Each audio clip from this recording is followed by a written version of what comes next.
Senegal's Foreign Affairs Ministry says Embalo landed in the country safe and sound on a chartered military flight late on Thursday, following his release by military forces.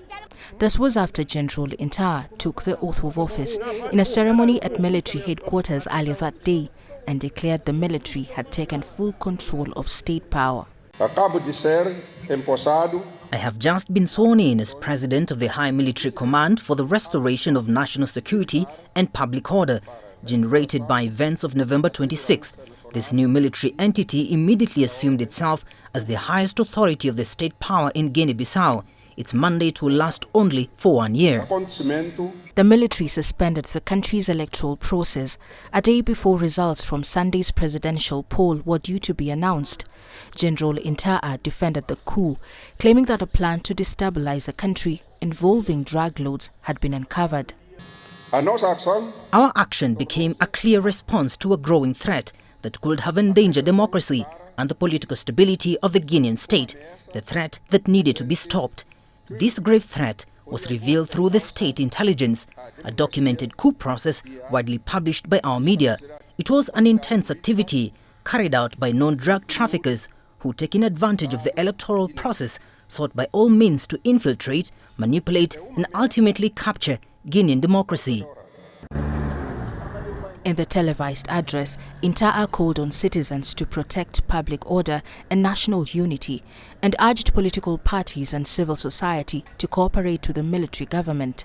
In this fight against corruption and mainly against drug trafficking, the High Military Command for the Restoration of National Security and Public Order calls for the collaboration of all Guineans and appeals for the cooperation of political parties and all civil society. We call on everyone, the youth, to contribute to safeguarding the political stability of the state, civil peace, public order and national unity. Guinea-Bissau has faced destabilization for decades and has seen several coups since its independence from Portugal in 1974. Caroline B., CGTN. Well, the coup in Guinea-Bissau continues to spark regional outrage. Senegalese Prime Minister Ousmane Sonko has condemned the takeover, calling for the electoral process to resume and for the Electoral Commission to recognize the legitimate winner of the November 23rd presidential vote. He added that all individuals currently detained by the military should also be released.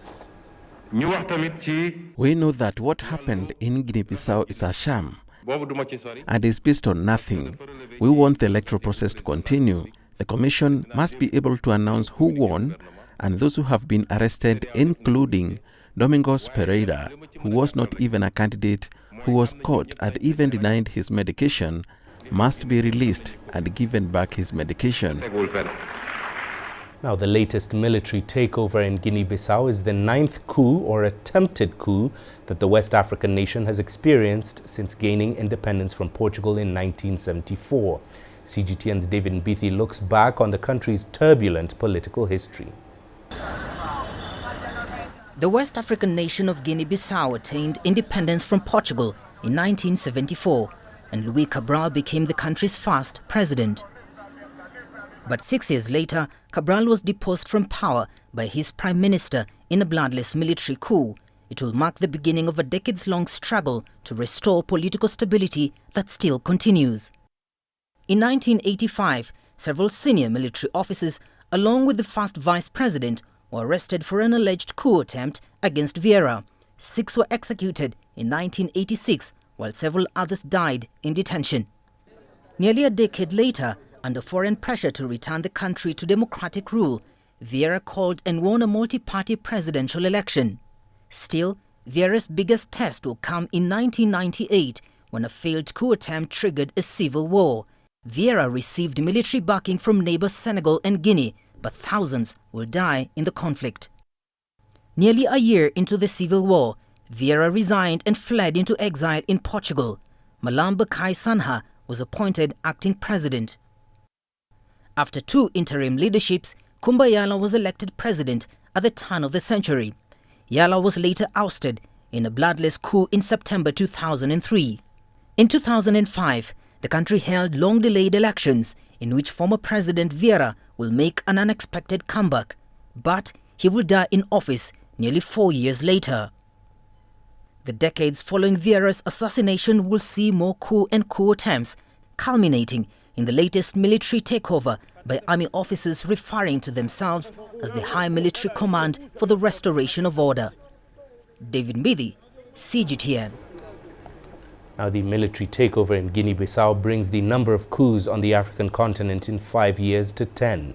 Mali was the first of several West African countries to experience a coup, first in 2020, then again the next year.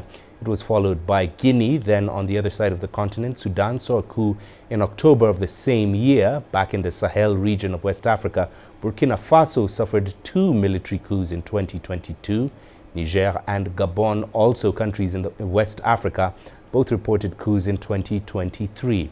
Madagascar, an Indian Ocean island in the southeast, had its own coup in October this year after weeks of anti-government protests.